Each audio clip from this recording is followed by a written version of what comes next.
will be having a better future for the hockey. হকির হামজা তিনি সেটা খুব এনজয় করেন। ফুটবলে যেমনটা আপনি বলছিলেন যে সেলিব্রিটি প্লেয়ার এনে ফুটবলের দিন বদলের একটা চেষ্টা চলেছে, যে আমিরুলের কথা আমরা শুরুতেই বলেছি, তাকে দেখতে অনেকটা তার হেয়ার স্টাইলের কারণে অনেকটা হামজা চৌধুরীর মতো তাকে বলা হয় হকির হামজা। তিনি সেটা খুব এনজয় করেন। তিনি তো আমাদের দেশের, মানে তাকে কেন আমরা ঠিকঠাক নাচার করতে পারছি না, বা তাকে আমরা এখন পর্যন্ত আমি বলবো যে এখন পর্যন্ত হকি ফেডারেশন করছে এবং অন্যান্য সংস্থা যারা হকিকে লালন পালন করছেন তাদেরকে অবশ্যই আমাদেরকে ধন্যবাদ, সাধুবাদ সবকিছু জানাতে হবে, কারণ তারাই অ্যাকচুয়ালি হকিটাকে বাঁচিয়ে রেখেছে। এবং একটা কথা বলতেই হয়, এখন বিকেএসপি হচ্ছে এখন আমাদের হকির আতুরঘর। আগের আতুরঘর ছিল আমাদের ওল্ড টাউনের আরমানি টোলা এবং অন্যান্য পারিপার্শ্বিক এলাকাগুলো, সেই জায়গায় অনেকটা খেলা হারিয়ে গেছে।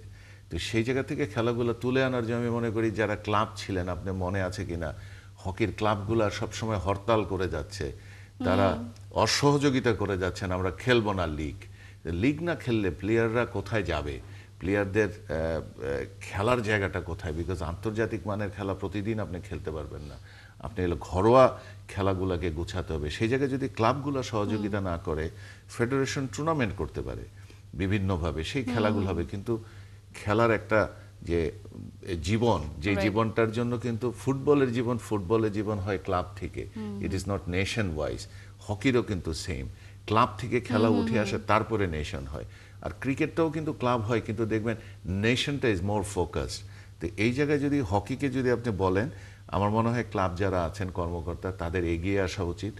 তাদের মধ্যে ফেডারেশনের মধ্যে যে কোনো কারণে কোনো দূরত্ব যদি থাকে, সেটাকে মিটিয়ে হকি খেলার জন্য, হকির স্বার্থে, দেশের স্বার্থে লাস্ট কথা বলবো হকি নিয়ে আপনাকে। 1985 সনে বাংলাদেশে প্রথম হকি খেলা হয়েছিল আন্তর্জাতিক মানের, এশিয়া কাপ। ওইখানে আমরা বোধহয় 5th বা 6th হয়েছিলাম, মেন্স কাপ, আর এটা আন্ডার-21।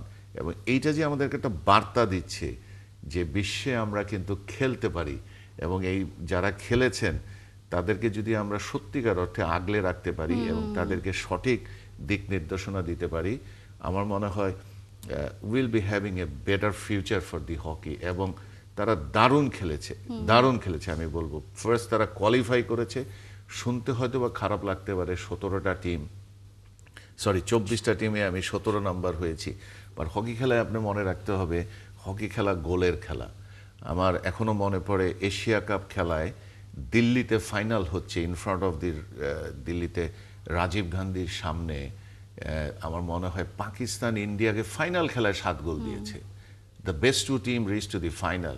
তার মানে গোলের ব্যবধানটা আসলে খুব বড় করে না দেখে আমরা কীরকম খেলেছি, এইটা কিন্তু বিরাট বিষয়। কারণ হকিতে যখনই আপনি শর্ট কর্নার পাচ্ছেন, more success in short corner gives you the win. Amirul সেটা আবার প্রমাণ করেছে।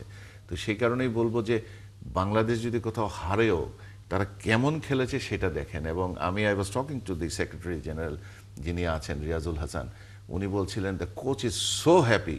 সে বলেছে আমি হারি কোনো সমস্যা নাই, কিন্তু আমি যা বলেছি টিমটা তাই করেছে। এবং I was surprised যে এত শর্ট টাইমে তারা কিভাবে দে গ্র্যাবড এভরিথিং। এক্স্যাক্টলি, কারণ তারা মাত্র 4 মাস সুযোগ পেয়েছে। একটা ক্যাম্প হচ্ছে, বিশেষ ক্যাম্প এই টুর্নামেন্টের আগে, সেখান থেকে তারা এই সফলতা এনেছে। আর যদি রেগুলার ঘরোয়া লিগগুলো হয়, টুর্নামেন্ট হয়, সেখান থেকে তৈরি হতে পারে, তাহলে আমরা বুঝতেই পারছি যে দিতে পারবে। মানে হকি থেকেও এই দেশের পাওয়ার অনেক কিছু আছে। মানে একটা কথা বলতে চাই, সেটা হচ্ছে যে আমরা যারা হকির সাথে সংগঠক হিসাবে বা সংশ্লিষ্ট আছি ক্লাবগুলোর সাথে, তাদের কাছে আন্তরিক অনুরোধ থাকবে, আপনাদের বিভেদটা দূর করেন, come to the field, come to the board, এসে বসে কথা বলে হকি লিগটা শুরু করেন, হকির টুর্নামেন্টগুলো শুরু করেন। অনেক তো হয়েছে, অনেকবারই আপনারা বোর্ডে ছিলেন, অনেকবারই ফেডারেশনের কার্যকরী পরিষদে ছিলেন, কিন্তু অনেকেই সাকসেস আনতে পারেন না। লেটস ট্রাই সবাই একসাথে যে হকিটাকে আবার অন্ততপক্ষে এমন একটা মানে নিয়ে যাই যে পরে আপনারা মিডিয়ারা হকির জন্য একটা ক্যামেরা ডিটেল করবেন, যে হকির আমরা সেভাবে কভারেজ দিব নিশ্চয়ই। এটা আমাদেরও দায়বদ্ধতার জায়গা আছে যে আমরাও সেইভাবে হয়তো প্রচারে